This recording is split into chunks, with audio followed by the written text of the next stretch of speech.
Our top story tonight, the science of police work. We've heard a lot recently about genetic testing and the use of DNA to help free convicts who turn out to be innocent after all. But what happens when the situation is reversed and DNA tests prove that a free man should be behind bars? The answer to that question may not be as simple as you'd think. In fact, in some cases, the law actually prevents criminals from being charged, even when police know they're guilty. Noah Nelson explains. What's my baby? Jerry Elster's broad smile and easygoing manner are deceiving. They hide the anguish he's known since the night 8 years ago when she was tied, raped, and beaten by a stranger who broke into her home while she slept. A person came in and woke me up with his weight on top of me. I looked over my shoulder and saw a man, and he proceeded to keep me tied and rape me and rob my house, and was here for about 2.5 hours. And I remember his voice, and I remember what he looked like, and I am haunted. The most haunting thing for Jerry Elster is that she now knows, because of DNA testing, who the rapist is. He's a man already in jail on other charges. But because the statute of limitations in her case expired before the identification was made, her attacker will never be charged.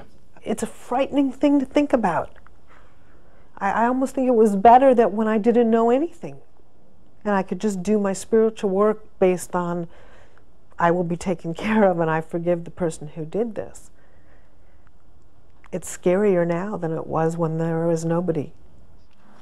The use of DNA evidence could revolutionize the California criminal justice system, especially concerning sexual assaults. Right now, there is a 6-year limit on filing rape charges, but DNA evidence in the form of semen, blood, and saliva samples lasts indefinitely. Luke Correa of the California State Assembly says the law is out of step with technology. He's introduced a bill that would do away with time limits altogether. So in the long term, what we want to do with my law is bring all these individuals to justice. Make sure that the 6-year statute of limitations does not become a shield. My name is Jerry Elster. I'm a rape survivor. Elster's ordeal has become a rallying point for backers of the bill. Recently, she and other supporters of it testified before a state committee demanding an end to what they call the legal shielding of rapists. How does it make you feel knowing that this person will not be punished for what he did? It's a horrible feeling. It's a horrible feeling. You know why? Because I feel like I've been punished for what he did. I'm punished for the rest of my life, and he'll never be punished. You don't get over that. Support for the bill is gaining strength, but critics say if passed, it could hurt the ability of innocent people to defend themselves in court. Delay hurts the defendant far more than it does the government. Mike Yamamoto represents the 2,500 members of the California Attorneys for Criminal Justice. Don't forget who's the organized source investigating and collecting material and preserving it. It is not the defendant. It is, normally speaking, it is the government, and especially it is the defendant who didn't know anything about that crime and had nothing to do with it. Few deny that the use of DNA evidence could send more criminals to jail, but it's a sword with ramifications that also cuts a different way. It can also free the innocent. No one knows this better than Herman Atkins of Inglewood. He served 12 years of a 45-year prison sentence for a sexual assault that occurred in Riverside County that he did not commit. 12 years waking up almost every day and realizing that you're still in prison for something that you didn't do. You know, you're in hell, and you're still there for something you didn't do. Atkins, now 34, says DNA testing saved what's left of his life. My exoneration centered around that stain, that one stain that was found on the victim's sweater, in which she stated that the attacker, after ejaculating inside her, cleaned herself from her clothes. Is that very stain that was tested and led to me being exonerated from the charges itself. Atkins relishes his freedom, but he is angry that it took 7 years for the courts to even allow a DNA review of the evidence in his case. He is one of only 64 people in the U.S. who have been freed from prison as a result of DNA testing. A law school program in New York called the Innocence Project helped free Atkins and 37 others who were wrongly convicted.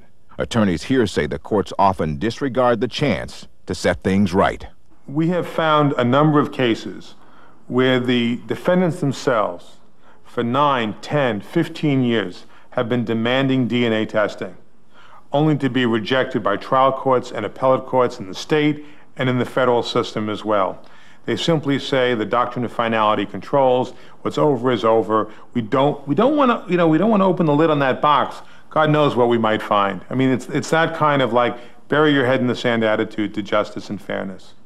Attorneys at the Innocence Project say foot-dragging by prosecutors and the courts results in thousands of innocent people spending their lives in jail.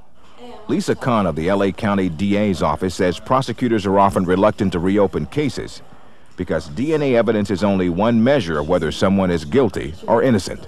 DNA evidence is another bit of evidence in a case, and every case is judged on the totality of circumstances. So are we going to be in a situation where we're going to just eliminate the court system and just have a DNA test and be able to decide what to do with a particular individual? Of course not. The debate over DNA in the courts exposes the bitterness of those wrongfully accused, like Herman Atkins. The debate also exposes the frustration of crime victims like Jerry Elster, who fears the day when her attacker is released from prison. He does need to be put away, and he's not going to be put away. He's going to get out in 2007 and do it again. And that's what upsets me. So this is something that can cut both ways. That's exactly right. The innocent can be set free and the guilty can be caught. If there is evidence that somebody has been wrongly convicted, why do prosecutors and others resist reopening the case? There's been a backlash in the courts in the recent years, not wanting to stretch out the appellate process, and I think that's part of it. Not wanting to admit wrongdoing or errors is another part of it. And as one prosecutor told me, lawyers are not scientists. Judges are not scientists. There's a intimidation factor with dealing with scientific matters, and DNA is one of them. I see.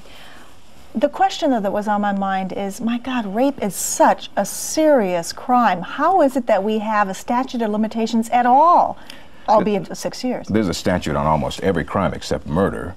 And the thought is that after a certain period of time, witnesses, their memories go, evidence scatters to the four winds, and it's not really fair to the defendants to have to defend themselves, especially if they're innocent and have no knowledge of the crime years later. I see.